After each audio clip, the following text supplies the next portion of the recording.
நித்யானந்தம். நான் நித்யானந்த சாமியோட பக்தை. 20 வருஷமா அவரோட பக்தையா இருக்கேன். சரியா?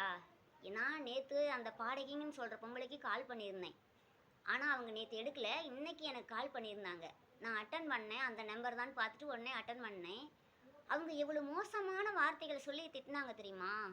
இவ்வளவு மோசமான ஒரு வார்த்தை யாருமே திட்ட முடியாது. அந்த வார்த்தைய என்னால நெனச்சு கூட பார்க்க முடியல.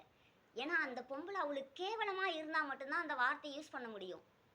அவ்வளோ கேவலமான பொம்பளையா அந்த பொம்பளை? வெறும் பாடகின்னு வேற சொல்றா. அவ பாடகின்னா அவளோட வச்சுக்கணும்.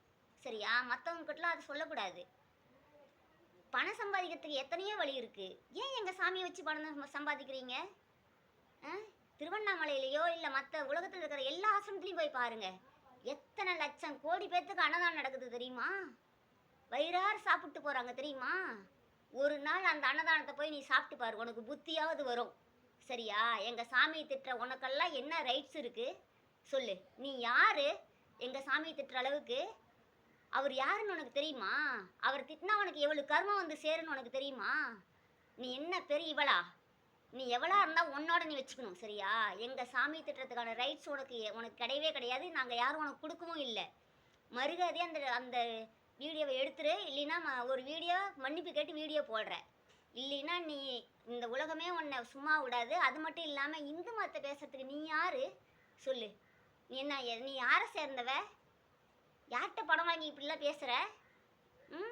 முதல்ல மூஞ்சி ஒரு தடவை கண்ணாடியில் போய் பாரு.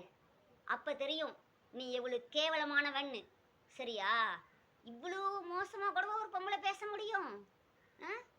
என்ன என்ன நீலாம் பொம்பளையாக இருப்ப? அதை வேற ஒருத்தன் 3 பேரை கேட்டுட்ருக்கான். அவன் எப்படி அமிட்டவனா இருப்பான்? இது வேற ஒரு சேனல் வேற போடுது. என்னையா நீங்களாம் மக்களாக இருப்பீங்க? எங்கள் சாமியை ஒரு நாள் வந்து பாருங்க. ஒரு ஆசிரமத்தில் எப்படி அந்த மக்கள்லாம் வளர்த்துறாங்க தெரியுமா? எப்படி தெரியுமா இருக்காங்க? இன்னைக்கு நான் உயிரோடு இருக்கிறேன்னா அதுக்கு எங்கள் சாமி மட்டும்தான் காரணம். தெரியுமா? வந்து பாருங்கய்யா. அவரால் எத்தனை குடும்பம் வாழுது, எத்தனை பேர் வாழ்ந்துட்டு இருக்காங்கன்னு. அப்புறமா நீங்கள் சொல்லுவீங்க. என்னையா தெரியுங்க எங்கள் சாமியை பற்றி உங்களுக்கெல்லாம்? இந்த பொம்பளை பேசுறது நாகரீகமாக இருக்கா? யாரும் இதை கேட்கறதுக்கு ஆள் இல்லைன்னு நினச்சிட்டு இருக்கீங்களா? இதுவே மற்ற இன்னும் மதத்தை பற்றி நீங்கள் பேசுகிற முடியுமா? இந்து மதத்தை பற்றி மட்டும் ஏன் இப்படி பேசுகிறீங்க? அந்த பொம்பளைக்கு சூடு சொன்ன வெக்கமான எதுவுமே கிடையாது. ஏன்னா அவள் பேசுகிற பேச்சு அப்படி. அவளாம் என்ன பிறவியாக பிறந்தான்னே தெரியல. அவளுக்கு கேவலமான பிறவி பிறந்தா மட்டும்தான் அவளுக்கு கேவலமாக பேச முடியும். என்ன ஜென்மமோ அந்த பொம்பளை எனக்கு தெரியல. சத்தியமாக சொல்கிறேன். இன்னைக்கு நான் உயிரோடு இருக்கேன்னா அதுக்கு எங்கள் சாமி மட்டும்தான் காரணம். சரியா? என்ன மாதிரி எத்தனாயிரம் பேர் அவரால் உயிர் வாழ்ந்துட்டு இருக்காங்க தெரியுமா? அதை நினச்சி பாருங்க. முதல்ல தயவு செய்து உன்னோட வீடியோவை டெலிட் பண்ணிடு. இல்லைன்னா மன்னிப்பு கேட்டு ஒரு வீடியோ போடுற. இல்லைன்னா நீ என்ன ஆகுவேன்னு எனக்கே தெரியாது. இந்த பிரபஞ்சமே உன்னை சும்மா விடாது. அதெல்லாம் தெரிஞ்சுக்கோ. நீ பாடகையாக இருந்தான்னா எவ்வளோ இருந்தால் எங்களுக்கு என்ன சொல்லு. நீ யாரு எங்கள் சாமியை பற்றி தப்பாக பேசுறதுக்கு சொல்லு. நீ எல்லாம் ஒரு பொம்பளை. அது கேடுகட்ட கேவலமான பொம்பளை. சரியா?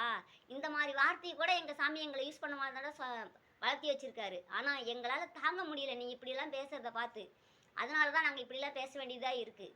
தயவு செய்து இன்னமேல் இந்த மாதிரி ஏதாவது பேசிடாத. சரியா? இது நீயே உன்னோட அழிவு காலம் இப்போ தான் ஸ்டார்ட் ஆகிருக்கு. கூடிய சீக்கிரம் நீ அழிஞ்சு போயிடுவ. அது மட்டும் எங்களுக்கு நல்லா தெரியும். நினச்சிக்கோ. நித்யானந்தம்.